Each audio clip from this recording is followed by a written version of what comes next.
Hello everyone and thank you for joining us. Today we're doing something a little bit different. We have a preview build of Overland here on the PC that we're going to show off a little. You may remember Overland from the March Nindies showcase, where it was announced it would be coming to Switch later this year. It's a post-apocalyptic survival game with some turn-based movement thrown in for good measure. Now I should stress that the game is still in development, so nothing you'll see here is final, but it's a good opportunity to get an idea of what to expect from Overland on the Switch. Because it's still in early development, I'm not really going to give my opinions on anything. I'm just going to be narrating a few things and letting the gameplay run so you can get a good idea of what to expect. Right off the bat, you get a good idea of what Overland's going to be about. Go west, steal a car, find some gas, and make some friends. You'll start with one survivor that can hold two things in their backpack. And there's always a second survivor in the first mission. In the first mission, you're really just focused on getting that car and finding some gas in the environment. You can search the dumpster or search this car over here, and then you need to focus on how to get the car out of that fenced off area.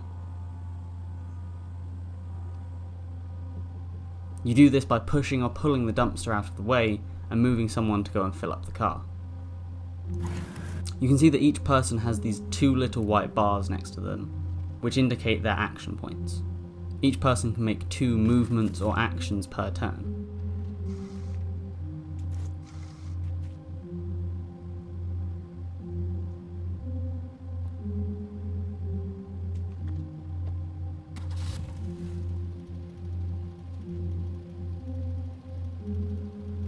So now that we've filled up the car and moved the obstacles out of the way, we're free to leave the level and head on our journey west.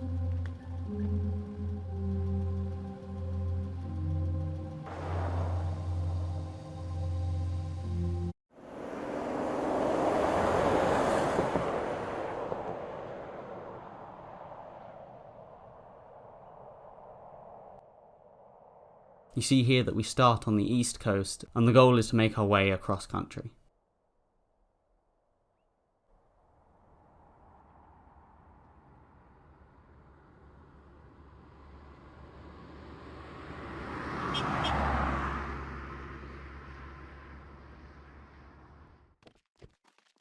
In between levels, you have these little conversations between your party members huddled around a fire. You're given options of where you want to go and what you'll find when you go there. So in this case, we can choose between some fuel or some supplies. Seeing as I already have quite a bit of fuel, I decide to go for the supplies this time.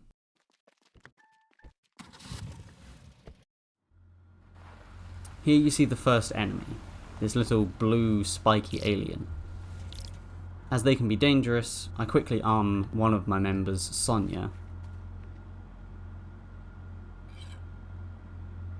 and send Royce over to loot this dumpster.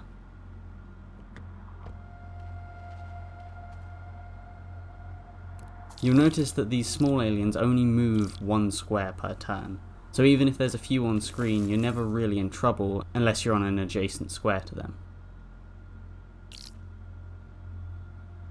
It's a good idea to loot all of the available objects per level, because you never know what you'll find. Here Royce finds a pipe and another medkit, and you always start with the medkit attached to the car anyway.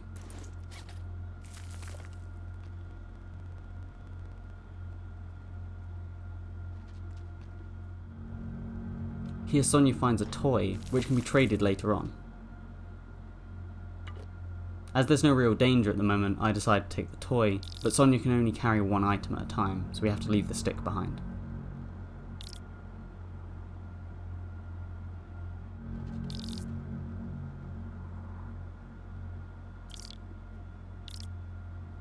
Just before leaving, Royce finds a machete, so now has 2 decent weapons. As we already have a medkit, I decide to leave the second one behind. With nothing left to do in this level, we pack into the car and move on out.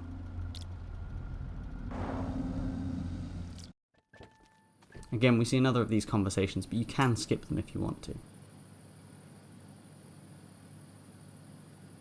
This time we have the option between supplies or a new vehicle.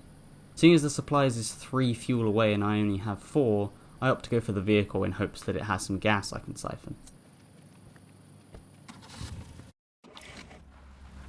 As we've now reached night, you can see there's only a limited field of view around your characters or under a nearby street lamp.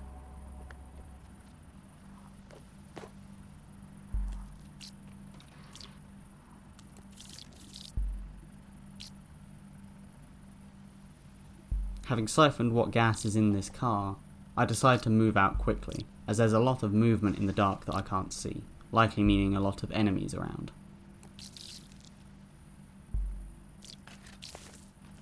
I do find a wooden shield which can absorb 2 attacks. This is incredibly useful if you put yourself in harm's way.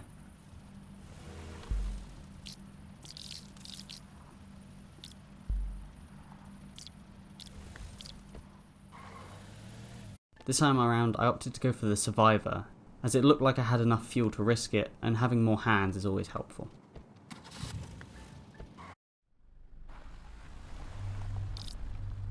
You can see this person is injured, so I take the medkit with me.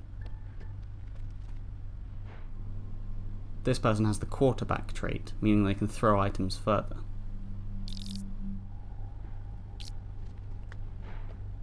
After a bit of looting, we're ready to ship out. At the end of each stretch of land, you'll find these roadblocks that function a little like puzzles that you have to clear in order to move on. You can see here that we can only drive the car on the road, but there are objects blocking our way. One of these is wooden, so we can break this by attacking it twice. Now that the first blocker is clear, we can move on to the second.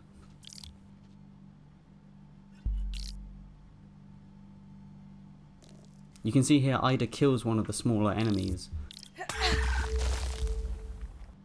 but their death causes others to sprout forth. As the car can't move diagonally, I have to push this dumpster off the side of the road. Unfortunately for me, this larger 2-headed alien blocks the path. By the time I've loaded my crew into the car, I have no option but to ram the 2-headed alien. This deals damage to the car, and it unfortunately takes another hit from the small alien behind it. You get this warning that the car's about to explode, and you have to pile out. With no other vehicles around, I'm forced to make an escape on foot, which isn't ideal. I'm going to jump ahead here to a different save file where I did make it past the east coast, into the second area, the Woodlands. Here you can see we have more than just 2 options depending on our available fuel, and I opt to go for the 4th survivor. As you may have seen in the Nindies direct trailer, you can recruit adorable dogs to help you too, not just humans. After moving these obstacles out of the way, I'm able to greet the dog and invite him to my party.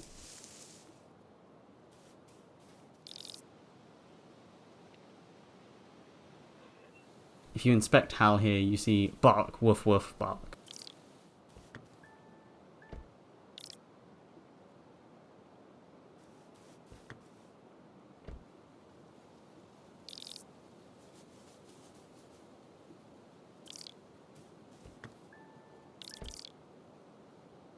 Unfortunately, what I didn't realise is that you can't fit 4 people into the car, only 3.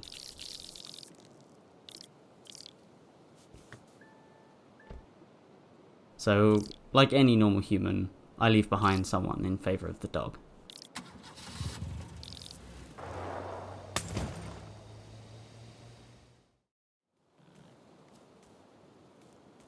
A couple of missions later, we see our first new enemy.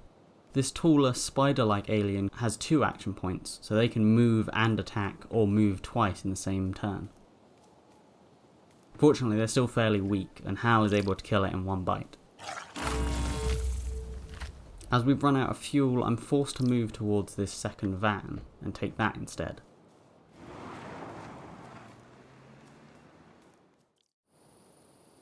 Unfortunately, the van doesn't have much fuel either, and I'm eventually forced to abandon it.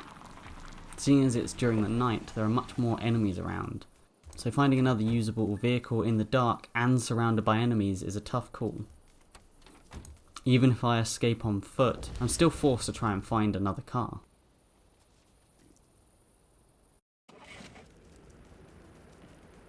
Unfortunately, I'm unable to find a suitable vehicle in time, and my mission ends in failure.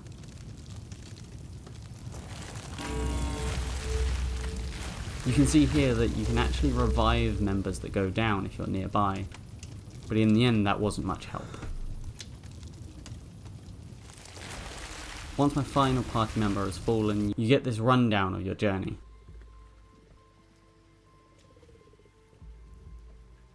That's where we're going to leave it today. What did you think of the Overland preview? Is it something you're interested in picking up on the Switch?